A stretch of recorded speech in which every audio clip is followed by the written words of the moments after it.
Энергетической блокаде наступает конец. Сразу несколько районов попадают в зону стабильного электрообеспечения. Избыток энергии позволит предприятиям строить планы на будущее, а жителям быть уверенными в том, что свет в домах будет всегда. Для этого реализуется энергетический мегапроект линия Чернышевский, Мирный, Ленск, Пеледуй. Сегодня уже построено 1500 километров сетей. Несмотря на климатические условия, работы ведутся рекордными темпами. О перспективах энергетики специальный репортаж Дмитрия Макарова.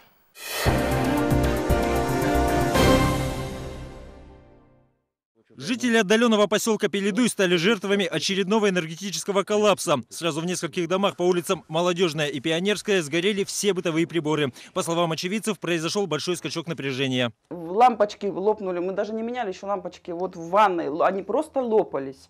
И вот то, что успел он с розетки выдернуть, так это холодильник спас. Остальное все сгорело, получается. Вот оно пыхнуло, и с розеток шел дым. Ветхие электрические сети – источник постоянных проблем. Жалобы жителей в адрес энергетиков исчисляются сотнями. Вся надежда на новую линию электропередачи, стройка которой близка к завершению.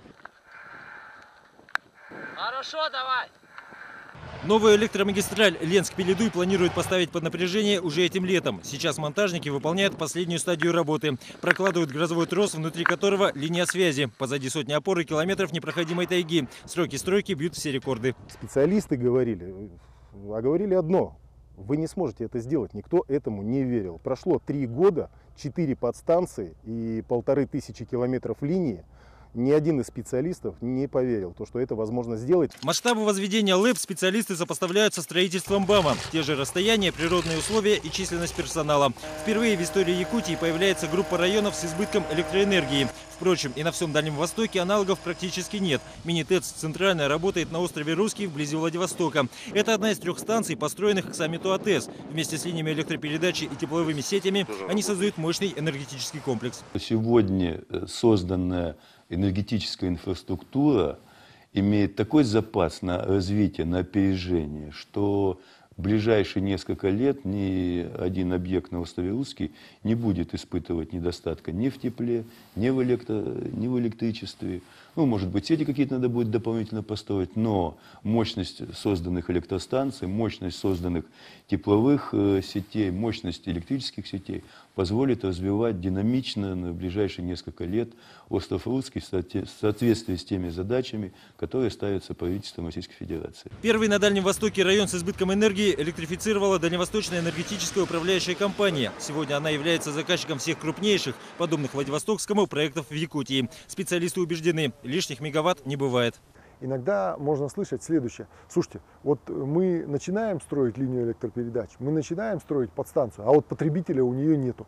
Да, так это и совершенно нормально, потому что вот с того момента, когда мы завершили то или иное строительство линии электропередач или в комплексе с подстанциями, потребитель туда должен подойти в полном своем объеме, да, лет через 7-10. Да?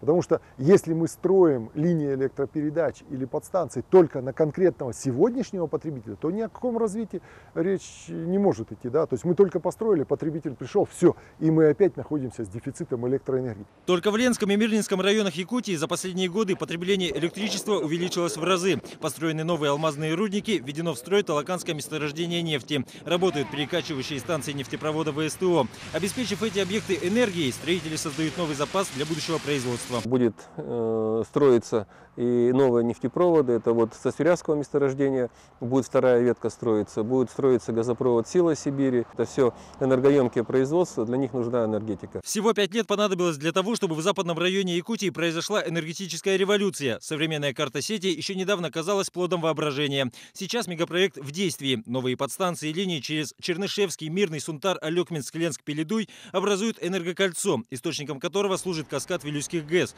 Ведется строительство от Пайки в сторону Иркутской области. Труднодоступный край вливается в единую систему страны. Понимаете, значит, что произойдет? Это значит, все мощности, которые у нас есть, излишние. А ведь в каждом изолированном энергорайоне специально излишние мощности держали. Теперь можно будет рационально использовать, распределять эту электроэнергию без дополнительного строительства. Значит, мы можем ее удешевить.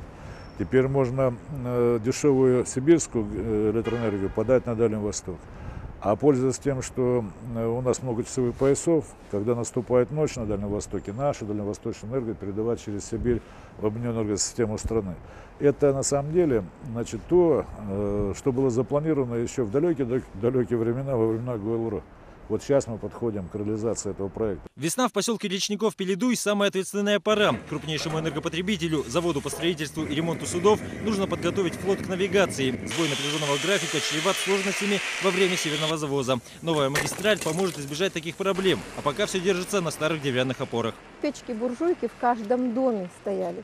В очередь готовили там пищу себе вечерами, себе, скотине, если там держат, да, животных. В магазинах все виды фонарей, газовые баллончики, свечки, все сметалось. Это была такая головная боль, что в какое-то время этот вопрос даже дошел до президента Путина в его первое избрание. И там на правительственном уровне федеральном, значит, было принято решение, что нужно кардинально менять как-то энергообеспечение вот нашего поселка, в частности, и поселка Витим. Теперь власти Пеледуя обоснованно ставят вопрос перед правительством Якутии о реконструкции линий внутри поселка. Решение проблемы многолетней энергетической блокады ждет каждый житель. Когда узнают, что ты работаешь вот именно в этой части, в энергетике, да, когда люди узнают, что к ним идет вот линия в металле, да, которая сейчас выполнена уже, вот, все с одной надеждой. А вы знаете, что у нас было? Вы знаете, что у нас вот было? Ну, вот, я не знаю, что здесь вот конкретно на Пеледуе было, но представляю, и просто радостно за людей, что действительно у них вот, сбывается что-то мечты. 21 век, ребята, о чем мы сейчас говорим, когда здесь на уровне лампочки Ильича. Подстанция Пеледуй – один из крупнейших строящихся объектов мегапроекта. Сейчас работы ведутся днем и ночью. Ранняя весна создает рабочим дополнительные трудности. Дороги становятся непроходимыми, техника утопает в глине. Но срок подачи напряжения остается прежним. Сдача в эксплуатацию подстанции запланирована уже на июль этого года. Она завершит линию Чернышевский, Мирный, Ленск-Пеледуй, которая впоследствии станет звеном энергетических систем Востока. Дмитрий Макаров, Владимир Жмаков, Вести, Якутия.